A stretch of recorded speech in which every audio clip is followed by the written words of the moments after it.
salah satu pasal di Undang-Undang Pemasyarakatan juga pasal 9 menegaskan bahwa untuk narapidana dan tahanan ini berhak untuk mendapatkan pelayanan kesehatan dan juga berhak untuk mendapatkan makanan yang layak sesuai dengan kebutuhan gizi. Kita dapat surat izin kan, kita masuk grup ke klinik di grupnya Dinkes Kabupaten.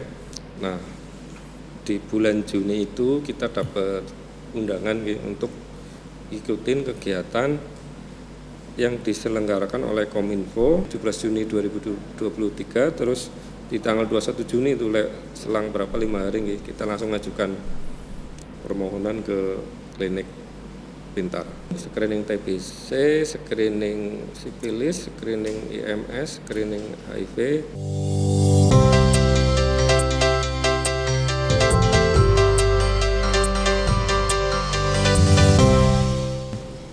Assalamualaikum warahmatullahi wabarakatuh. Salam sehat semuanya.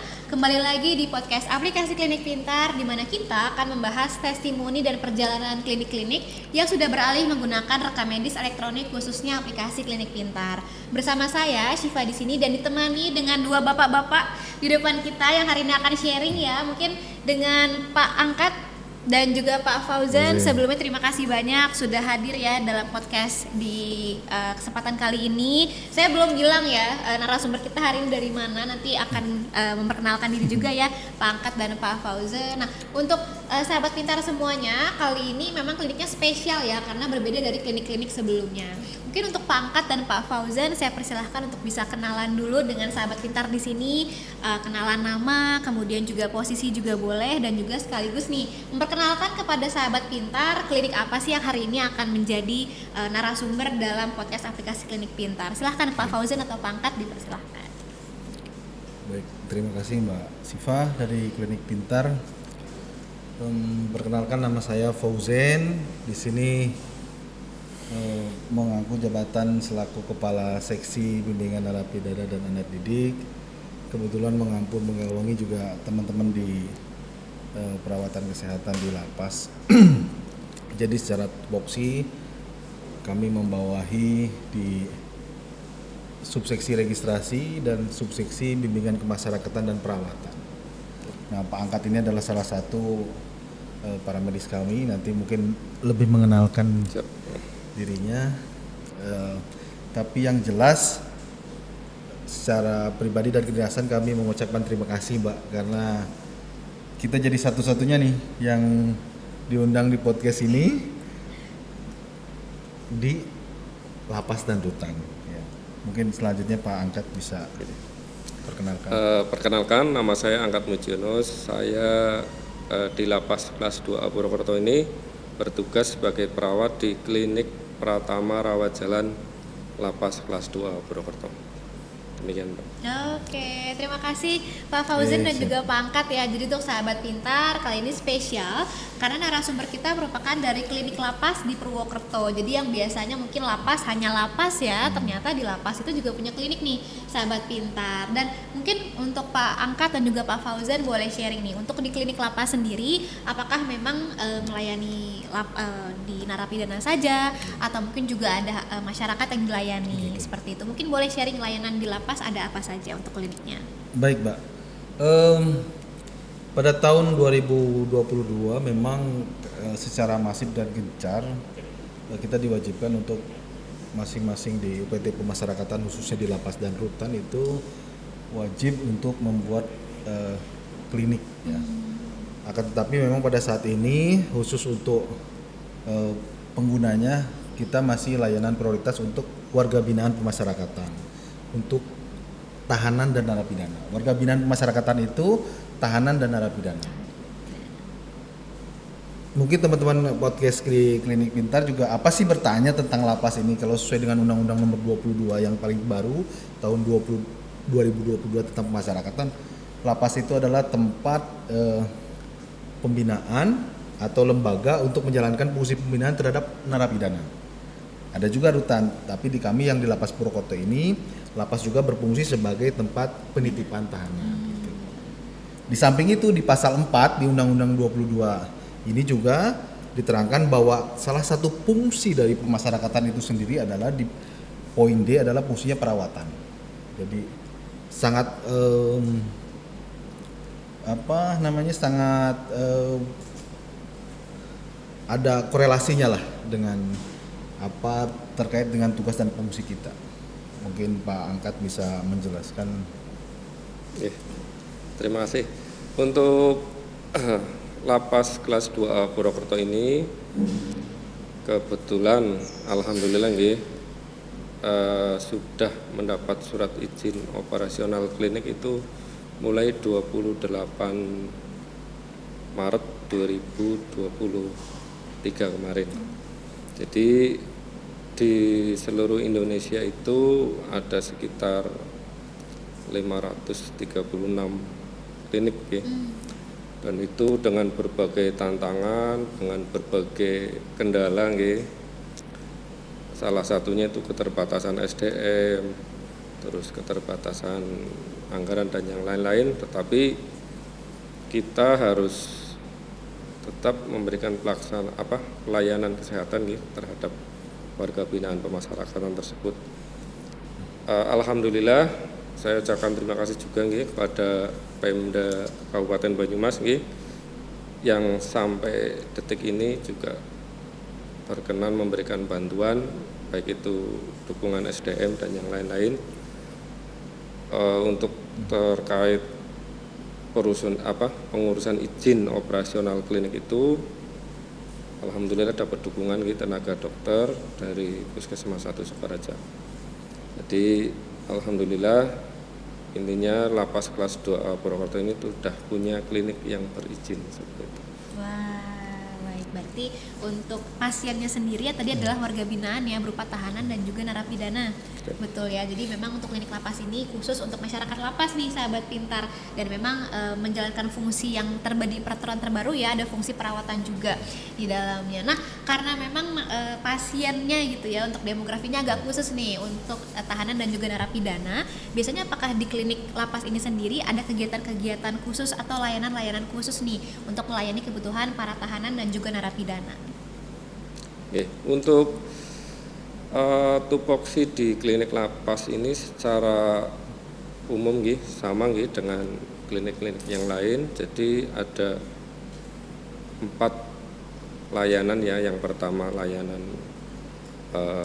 promotif, kedua layanan preventif, terus layanan yang ketiga kuratif, dan yang keempat rehabilitatif. Untuk pelayanan promotif kita rutin adakan penyuluhan terkait itu perilaku hidup bersih dan sehat, terus terkait penyakit-penyakit yang kemungkinan besar menular, karena kita diberikan tugas sama Direktorat Jenderal Pemasyarakatan agar tidak ada penularan atau zero penularan penyakit HIV dan penyakit yang menularkan lewat darah itu. Jadi kita rutin memberikan penyuluhan kepada warga binaan pemasyarakatan terkait cara-cara penularan penyakit-penyakit tersebut ya. Contohnya itu HIV/AIDS. Jadi yang kami harapkan warga binaan pemasyarakatan itu masuk dalam kondisi sehat, keluar juga dalam kondisi sehat. Terus yang kedua terkait kegiatan preventif kita sering dulu pada waktu musim COVID kita kerjasama dengan Dinkes melaksanakan kegiatan vaksinasi vaksinasi COVID. Terus kita juga rutin melakukan screening TBC, screening sifilis, screening IMS, screening HIV terhadap tahanan atau WBP yang baru masuk Pokoknya kalau tahanan baru masuk kita screening, ada proseduralnya. Ada kita screening penyakit sifilis, HIV, terus TBC sama hepatitis. Nanti dilakukan cek juga pemeriksaan, kalau misalnya ada yang positif langsung kita tata laksana. Terus yang ketiga terkait tindakan kuratif nggih, seperti biasa kita pengobatan. Kalau ada penyakit yang tidak bisa ditangani, kita rujuk ke rumah sakit.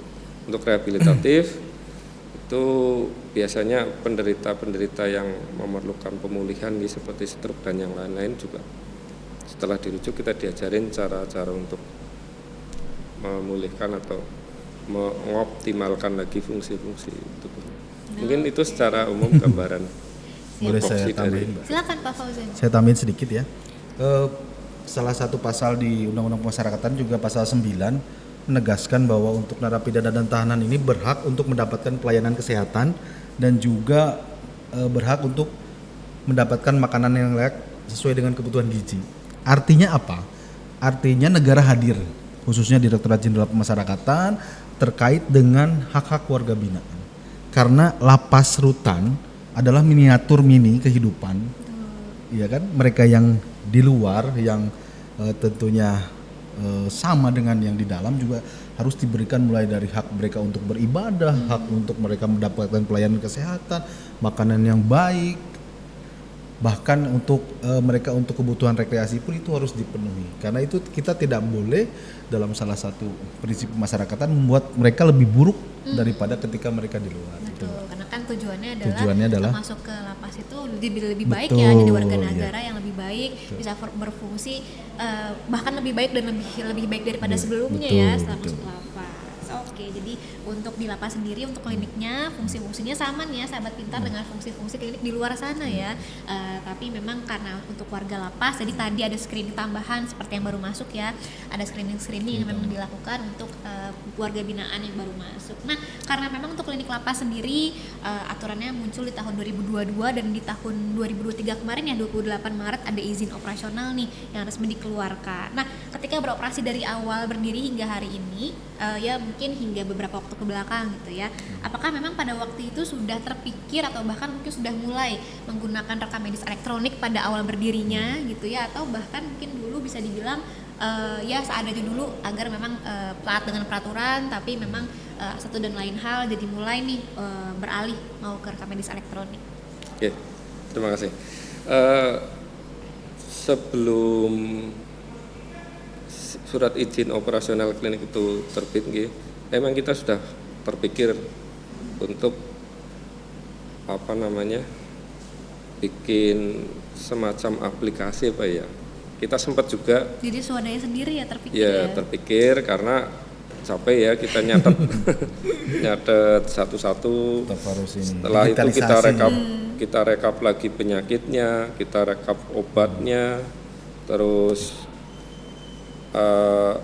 repot lah untuk bikin laporan itu kita harus buka lagi, harus nyatet lagi, terus manual.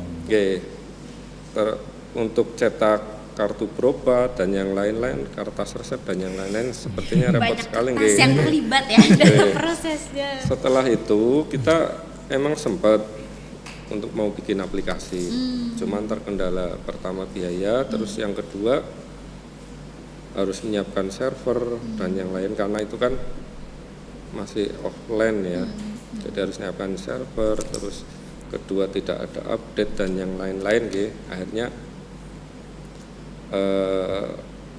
belum sempat terrealisasi akhirnya kenal dengan klinik pintar seperti itu. Oke, jadi memang sebelumnya sudah merasakan masa-masa kertas dan pulpen untuk membuat rekam medis elektronik nih sahabat pintar. Jadi walaupun didirikan dengan aturan dari pemerintah tidak serta-merta semua tersedia nih ya sahabat pintar, juga sama kayak klinik-klinik lain dari kertas dan pulpen juga ya. Kayak gitu, dan memang sudah terpikir untuk punya semacam aplikasi atau software ya, digitalisasi sehingga memang memudahkan pekerjaan. Nah, kalau boleh tahu pada waktu kapan tepatnya gitu ya memutuskan untuk yuk kita udah saatnya pakai rekam medis elektronik gitu ya, dan apakah pada waktu itu memang secara mandiri karena wah kita nggak bisa bikin aplikasi nih ya, jadi kita cari vendor kah, atau mungkin justru nggak sengaja nih ketemu dengan aplikasi klinik pintar sebagai rekam medis elektronik? Ya, setelah kita dapat surat izin kan kita masuk grup ke klinik di grupnya Dinkes Kabupaten. Nah, di bulan Juni itu kita dapat undangan untuk ikutin kegiatan yang diselenggarakan oleh Kominfo sama Kemenkes. Terus ada juga dari Klinik Pintar nggih ikut menyelenggarakan, yaitu kegiatan strategi atau workshop strategi adopsi rekam medis elektronik dan integrasi Satu Sehat. Nah, nggak perlu pikir panjang ya, kebetulan emang saya dan teman-teman berniat untuk pindah ke aplikasi itu ya. Terus saya laporkan ke pimpinan, akhirnya kita diberi surat tugas nih untuk mengikuti kegiatan workshop tersebut. Setelah ikut workshop dan mengetahui berbagai keuntungan gitu, dan yang itu memang saya rasakan betul nih keuntungannya. Terus tanpa berpikir panjang kita langsung hubungin customer service gitu, dan Langsung tertarik gitu. Terus itu tanggal 17 Juni 2023, terus di tanggal 21 Juni itu selang 5 hari kita langsung mengajukan permohonan ke Klinik Pintar.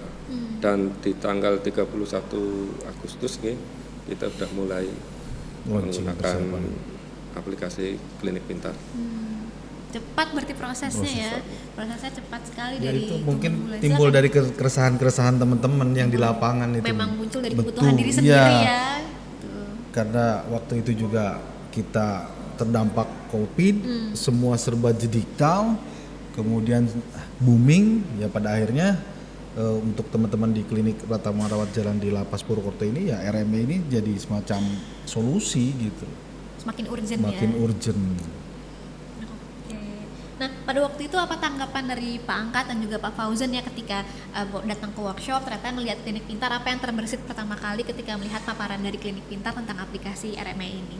Ya, setelah pada saat workshop itu kan kita langsung praktek juga sama dibimbing sama pihak dari Klinik Pintar setelah saya lihat fitur-fiturnya, sebenarnya yang saya paling utamakan itu kan terkait inventory obatnya itu. Nah, di situ setelah saya lihat, saya udah langsung klik gitu. Oh iya, ada cocok. Yang penting yang paling utama Yang paling di situ utama, kan, ya. saya nggak perlu ngerekap obat satu-satu lagi, Mbak.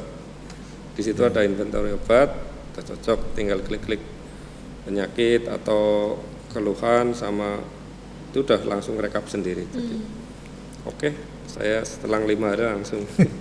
Kalau kami bikin dari pengajuan. kacamata kami melihatnya, yang pertama satu kata kemudahan. Yang kedua kita tidak perlu server gitu Pak. Iya. Tidak perlu server karena sudah ada yang lebih ahli dari ahlinya kan gitu Pak. Jadi percaya pada ahli Iya, ya. percaya pada ahlinya. Ketika semua diserahkan pada ahlinya itu kan selesai.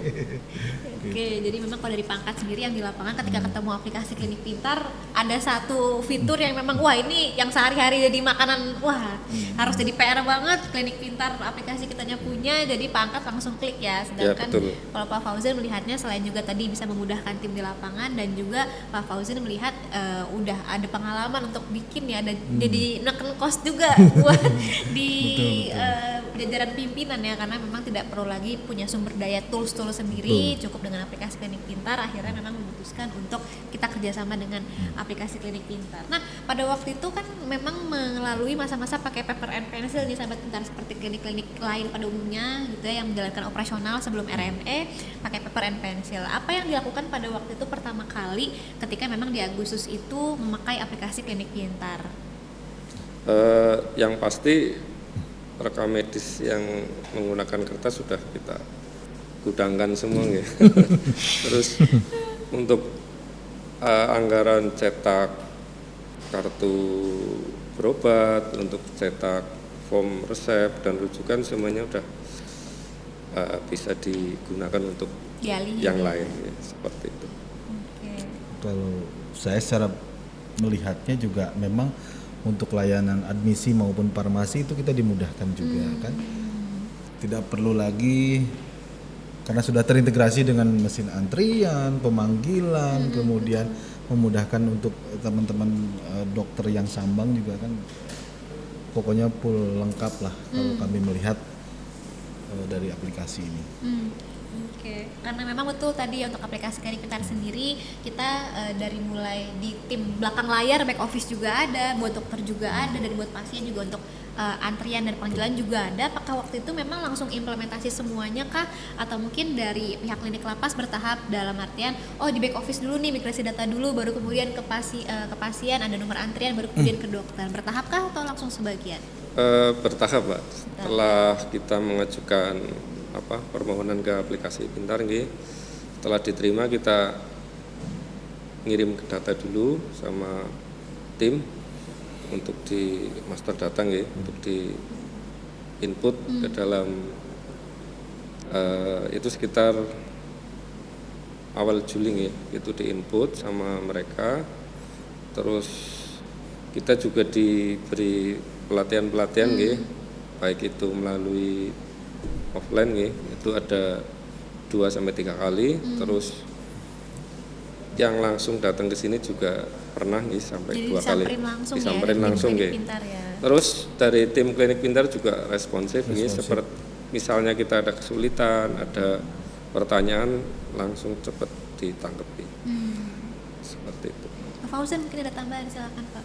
Kalau saya secara pribadi melihatnya ini adalah solusi kebutuhan saat ini, karena ini juga sudah terintegrasi satu dengan Satu Sehat, kemudian juga sudah ya memang, tapi bukan menjadi troubleshoot ya, tapi artinya itu juga menjadi harus ketika mereka yang tidak punya NIK ini ya tetap Pak Angkat ya, yang harus memang kita kan tidak bisa memilih warga binaan yang masuk ini kamu punya NIK atau tidak punya NIK.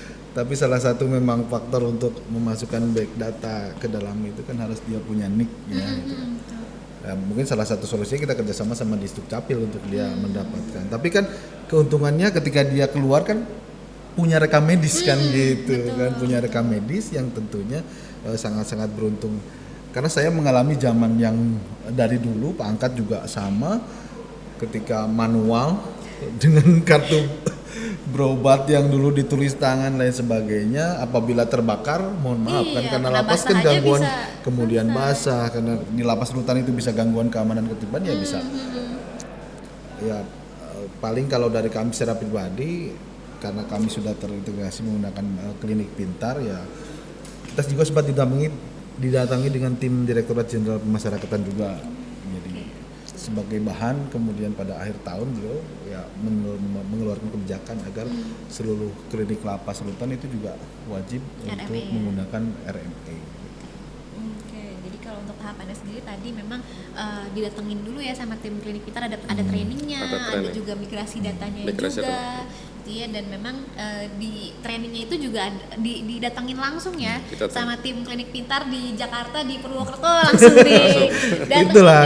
itulah salah satu kelebihan teman-teman dari Klinik Pintar, jadi pas responsif. Jadi untuk ke Satu Sehat juga kita dibantu sama tim Satu Sehat Klinik Pintar ya. Berarti memang untuk sahabat pintar khususnya lagi nih ya di klinik lapas, biasanya memang kalau untuk Satu Sehat ya, karena memang aplikasi Klinik Pintar terintegrasi dengan Satu Sehat menggunakan NIK ya. Tapi karena memang untuk pasien di klinik lapas ini berbeda ya, tidak semua mempunyai NIK, jadinya memang dengan bergabung ke aplikasi Klinik Pintar, menggunakan aplikasi kita justru membantu di warga binaan yang nantinya keluar dari lapas, sebelumnya mungkin tidak terdaftar secara kependudukan, dengan aplikasi Klinik Pintar berobat jadi punya kependudukan ya, pas keluar jadi terbang kerjasama dengan Disduk Capil itu. Dengan kerjasama Disduk Capil. Sip, berarti tadi ada tahapannya juga ya untuk integrasi. Dan mungkin kalau dari Pak Angkat dan Pak Fauzan, apa strateginya untuk bisa melatih SDM dan menyiapkan teman-teman di lapangan mampu dan siap menggunakan aplikasi rekam medis elektronik? Di lingkup klinik lapas nih, ya seperti yang tadi sampaikan, kebetulan SDM di klinik lapas itu ada tenaga dokter 2, apoteker 1, tenaga administrasi 2, sama perawat 1 nggih. Kemarin 2 orang, cuman yang 1 kebetulan mutasi nggih. Dari awal pelatihan nggih, itu alhamdulillah semuanya ngikutin nggih, ngikutin pelatihan, baik itu yang offline maupun yang langsung nggih. Dari fitur-fiturnya kan ada untuk di pendaftaran, untuk pemeriksaan, terus ada untuk farmasi, ada untuk pemeriksaan lab juga ada nggih. Jadi alhamdulillah sampai saat ini teman-teman sudah bisa menggunakan semua sesuai dengan bagiannya seperti itu. Sudah bisa memahami semuanya fitur-fitur dari Klinik Pintar dan kebetulan sudah lebih dari cukup ya kalau untuk klinik untuk seukuran klinik Lapas Purwokerto ini lebih dari cukup seperti itu fitur-fiturnya untuk mendukung pelaksanaan tugas dari kami di lapas kelas 2 Purwokerto ini. Kalau saya tambahan mungkin update aplikasi, kemudian untuk layanan customer juga sudah bagus, sudah luar biasa. Mungkin bisa lebih ditingkatkan lagi, tapi memang dalam prakteknya memang sudah sangat luar biasa. Karena ya itu tadi pas responsif ketika kita ada kebutuhan. Ya mungkin itu saya dari kami selaku pengguna dari rekam medis elektronik Klinik Pintar ini agar kedepannya ya semakin fiturnya semakin canggih mungkin kan, kita tidak tahu 2 tahun 3 tahun ke depan apakah nanti ada artificial intelligence di situ, mungkin kita tidak tahu kan gitu. Ya semakin canggih nanti semakin mudah dan bisa semakin murah kalau dari kami kan tentunya itu pesan-pesan harapannya. Ya, yang lain pesan-pesan ya untuk mudahan pelanggan. Oke. Karena ketika nanti misalkan penggunanya semakin banyak kan tentunya juga sumber daya manusia, kemudian human resource, kemudian juga untuk layan customernya itu kan juga ada luar biasa kan gitu. Oke, jadi alhamdulillah ya untuk manfaatnya sendiri yang saya rangkum tadi dari mulai pertama memudahkan tadi untuk di instalasi farmasi ya, kemudian juga untuk skala klinik lapas dirasa memang sudah lebih dari cukup ya, dari mulai fitur-fitur untuk pasien, back office dan juga untuk dokternya itu sendiri dirasa lebih dari cukup. Dan memang untuk dari Pak Fauzan sendiri testimoninya ya dari mulai pelayanan jika ada masalah, customer service, untuk fitur aplikasi klinik itu juga dirasa sudah sangat mumpuni ya, dan memang sudah dirasakan manfaatnya untuk klinik lapas itu sendiri. Mungkin untuk Pak Angkat Satu lagi Mbak. Silakan. Ya, untuk ini testimoni kemarin ya Pak. Kita kan baru ada pemeriksaan PPK kemarin. Nah kebetulan obat kami juga diaudit sama PPK. Terus kita sampaikan kita sudah menggunakan aplikasi Klinik Pintar terkait RME-nya. Terus sama beliau langsung diauditkan dan itu akuntabel sekali, maksudnya diapresiasi sama pihak PPK terkait pengadministrasian di klinik Lapas Purwokerto itu. Jadi ini ya sangat membantu sampai pokoknya kemarin diuji dari obat masuk, inventory keluar, dan pemakaian itu alhamdulillah klop, nggak ada selisih. Mungkin kalau masih pakai manual mungkin ada rentan untuk selisih dan masih ada selisih dan yang lain. Iya. Dan itu pasti jadi temuan kalau sampai ada selisih. Oke. Gitu ya Pak. Baru kemarin masih hangat. Masih hangat. Testimoni masih hangat ya. Jadi bukan yang 2 tahun lalu auditnya, bukan ya sahabat pintar. Jadi memang udah masih hangat ya, udah testimoni langsung. Mungkin untuk Pak Angkat dan juga Pak Fauzan nih, ada pesan-pesan buat penyedia layanan kesehatan, klinik, praktek dokter mandiri atau bahkan sesama klinik lapas nih yang belum beralih ke rekam medis elektronik ya, untuk mewujudkan peraturan pelayanan perawatan, ada pesan-pesan untuk yang belum menggunakan. Ya, kita bukan mengendorse ya, tapi karena kita memang testimoni real, kita sudah dengan perjalanan, kemudian kebutuhan, kemudian kita terakhir ada pemeriksaan dari auditor Badan Pemeriksa Keuangan Republik Indonesia. Terlihat betul manfaat dari rekam medik elektrik dari Klinik Pintar ini untuk teman-teman yang tidak hanya di Lapas Rutan, untuk teman-teman yang di luar Lapas Rutan juga wajib lah untuk bisa lebih mencoba untuk bagaimana menjalankan kliniknya dengan rekam medik elektronik dari Klinik Pintar ini. Siap, siap. Terima kasih Pak Fauzan. Mungkin Pak Angkat ada pesan-pesan? Mungkin untuk teman-teman terutama nggih yang di lingkup pemasyarakatan nggih, di klinik-klinik lingkup pemasyarakatan yang belum menerapkan rekam medis elektronik, monggo bisa dicoba nggih Klinik Pintar karena saya sudah menggunakan langsung. Alhamdulillah seluruh kebutuhan laporan, baik itu laporan penggunaan obat maupun laporan yang terkait penyakit-penyakit dan yang lain-lain itu sudah sangat mudah untuk pengambilan data. Jadi kita bisa mengambil data itu kalau dulu masih manual kan kita harus ke kantor ya, harus buka-buka catatan. Kalau ini bisa dilakukan dimanapun dan di kapanpun. Bisa saat libur di rumah, kalau pimpinan butuh informasi atau data apapun, kita tinggal klik, data sudah bisa tersaji. Jadi Cepat dan bisa mudah, ya. didapatkan dimanapun dan kapanpun. Demikian. Pada kesempatan ini juga saya mengucapkan terima kasih yang sebesar-besarnya kepada PT Bukit Asam karena kemarin pada proses penyelenggaraan rekam medis elektronik kita juga dapat bantuan dari dan dukungan dari PT Bukit Asam, yaitu perangkat-perangkat untuk menerapkan rekam medis elektronik ini. Jadi ya. berupa laptop, monitor, terus dan perlengkapan yang lain-lain. Sekali lagi saya ucapkan terima kasih pada pihak PT Bukit Asam atas bantuan dan dukungannya.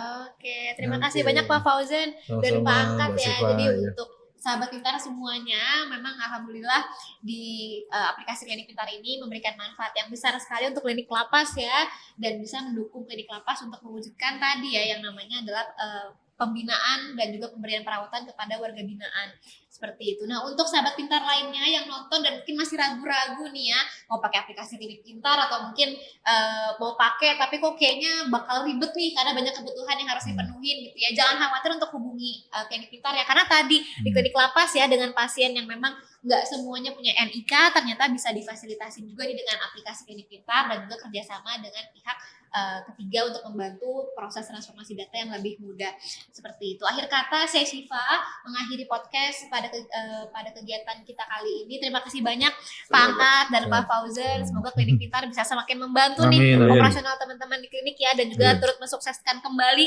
klinik lapas. Kemarin sukses audit, mungkin selanjutnya ada lagi nih yang bisa disukseskan sama aplikasi Klinik Selanjutnya Pintar. Akreditasi gitu ya. Nanti untuk sahabat pintar juga jangan khawatir ya, untuk akreditasi seperti klinik lapas, rekam medis elektronik menjadi hal yang sangat penting. Jadi jangan ragu untuk mulai mencoba menggunakan rekam medis elektronik, khususnya aplikasi Klinik Pintar. Akhir kata saya akhiri kegiatan kita pada hari ini. Terima kasih banyak sahabat pintar sudah menyimak hingga akhir ya. Kita akhiri, salam sehat semuanya. Sampai jumpa di kegiatan berikutnya.